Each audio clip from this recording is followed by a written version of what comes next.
A gente fica muito feliz e a gente se abraça sempre que a gente vem cantar no lugar, as pessoas cantam a nossa música, as pessoas retribuem. Eita, Maria. As pessoas retribuem com esse carinho maravilhoso. Primeiramente eu gostaria de agradecer a cada um de vocês, porque se não fosse vocês, hoje eu estaria buscando lavagem lá em São José do Rio Preto e o Cristiano estaria atrás do balcão de uma farmácia. Então, do fundo do meu coração pra vocês, ó.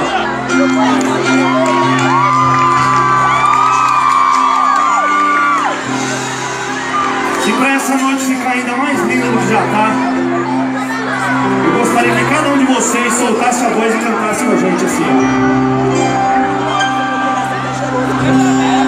Que eu não saberia acordar todo dia, olhar do meu lado e não te sentir. Não me aceitaria olhando no espelho, sabendo que um dia te deixei partir. Eu não imagino como seja o mundo sem você por perto, eu não posso seguir. Me desculpa por tudo que fiz. Se te fiz infeliz, me acorde. Te